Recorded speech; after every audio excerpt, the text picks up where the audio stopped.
Olá meus caros, tudo bem? Bem-vindos a mais uma aula do canal LFG. Hoje nós iremos falar sobre registro de imóveis.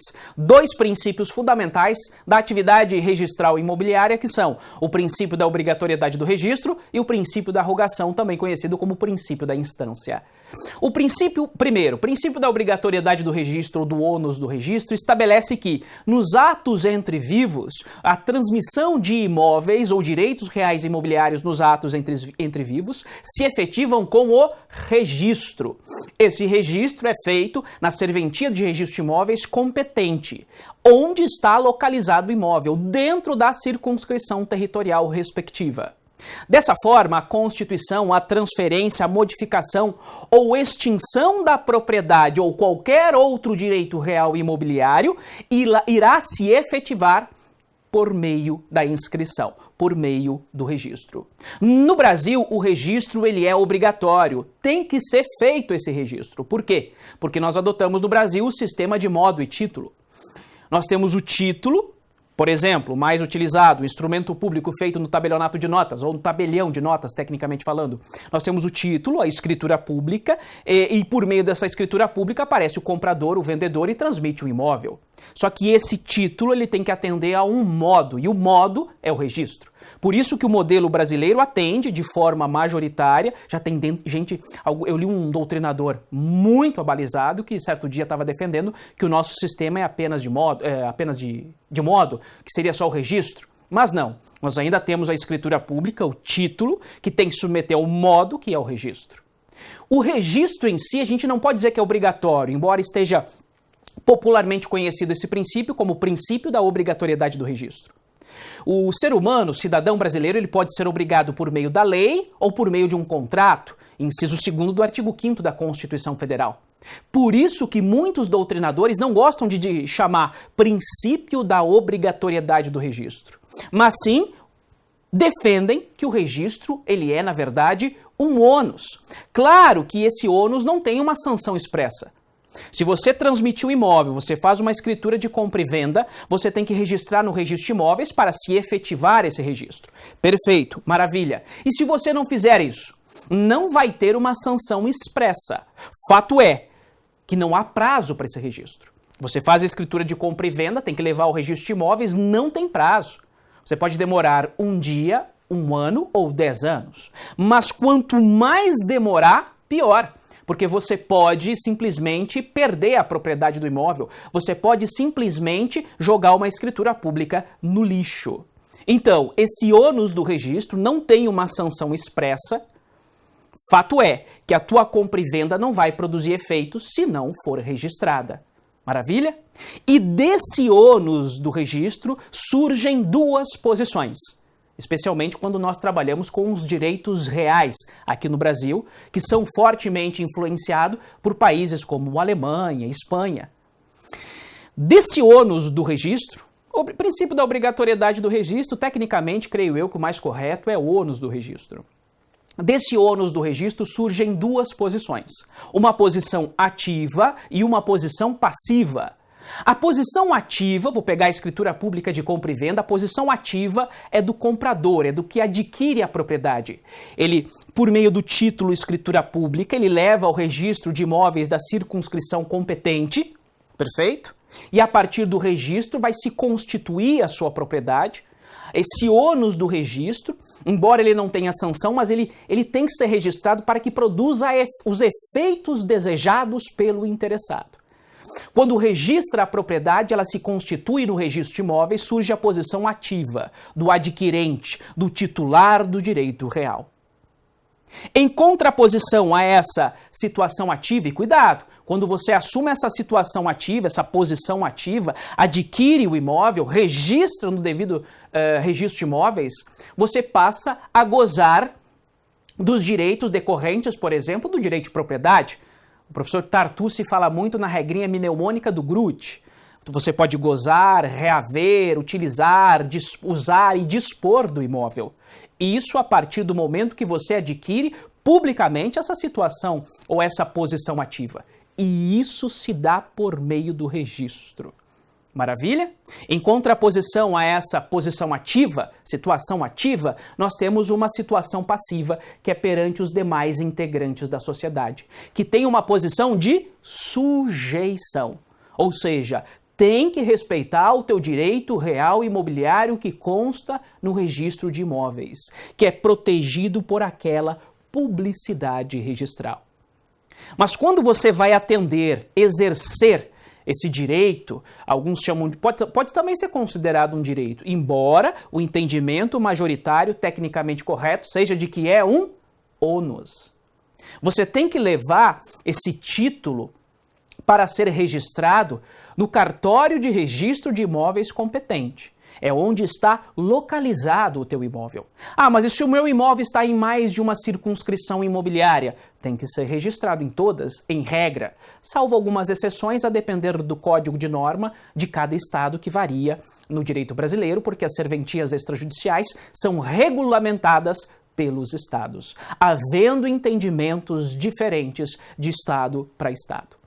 E mais, professor, e se eu registrar em outro cartório e o registrador estava bêbado, o registrador aceitou o meu título? Aí nós temos não uma anulabilidade, nós temos uma nulidade absoluta. Tudo bem?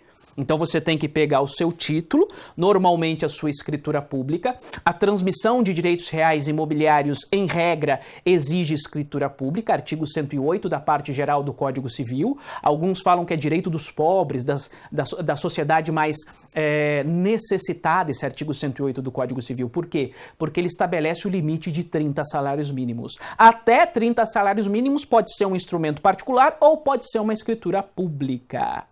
Maravilha?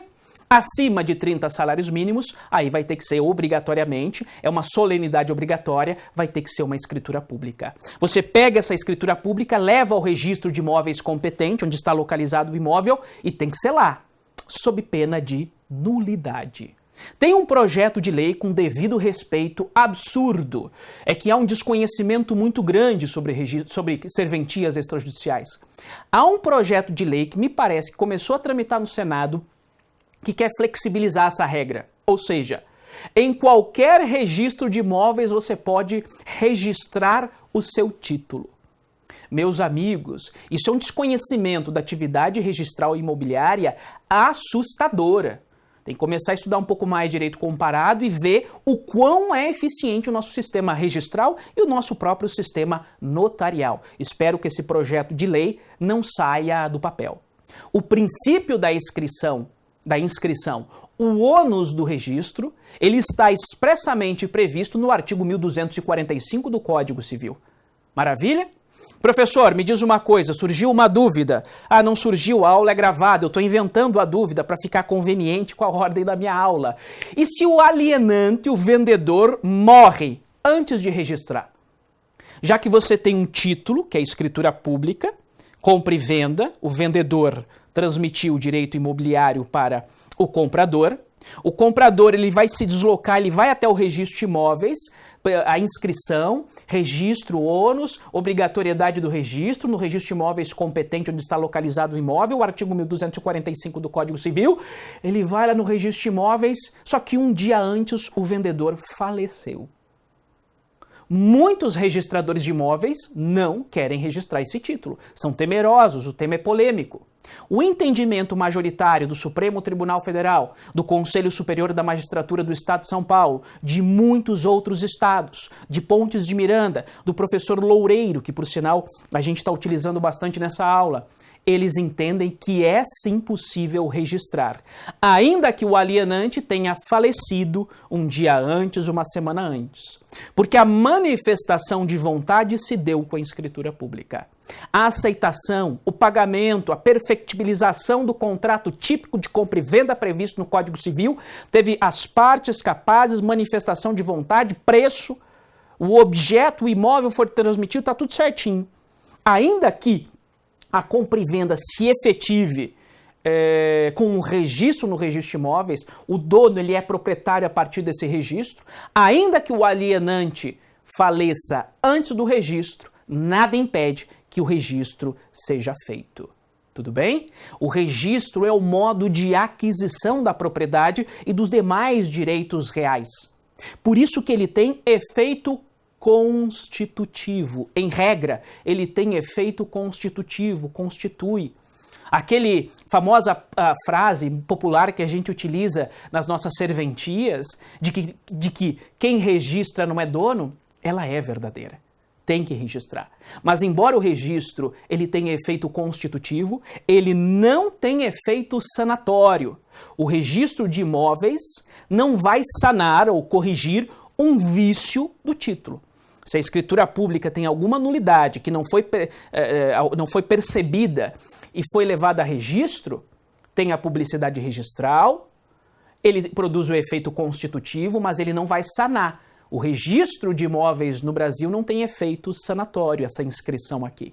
Alguns países da Europa têm. Sendo assim, se o título é nulo, vai gerar a invalidade do registro. Automaticamente, professor, o registrador... Não, calma. Isso depende de uma ação própria. Porque existe o princípio da presunção de legitimidade. O que está registrado no registro de imóveis presume-se correto, presume-se legítimo, produz efeitos erga omnes. Para você reverter aquilo, tu vai ter que propor uma ação própria. Então, uma ação de nulidade da escritura pública, o título, pode gerar invalidade, sim, do registro, só que depende de ação própria, até com base no princípio da legitimidade. Da legitimidade da inscrição, tudo bem? É a inscrição que faz nascer todos os direitos reais. Todos os direitos reais. Artigo 1245 do Código Civil. Só que tem algumas situações que o registro ainda permanece obrigatório. O ônus do registro ainda existe. Só que tem algumas situações que o registro ele não produz efeito constitutivo. Ele produz o efeito declaratório. Ele apenas declara para a sociedade, com base na publicidade registral, produzindo efeitos erga omnes, conhecimento efetivo ou potencial da sociedade, produzindo a situação ativa ou passiva. O registro ele produz esses efeitos, só que ao invés dele ter a regra geral, que é o efeito constitutivo, ele tem o efeito declaratório. Ele declara direitos pré-existentes. É o caso da sucessão causa-mortes, da transmissão causa-mortes, da uso capião. São situações que geram direitos reais que se constituem previamente por outros motivos com base na lei. E o registro de imóveis, ele dá publicidade, ele declara. Por isso que ele tem, nessas situações, efeito declaratório. Pega, por exemplo, nós praticamos bastante lá no nosso tabelião de notas e protesto, muitos inventários.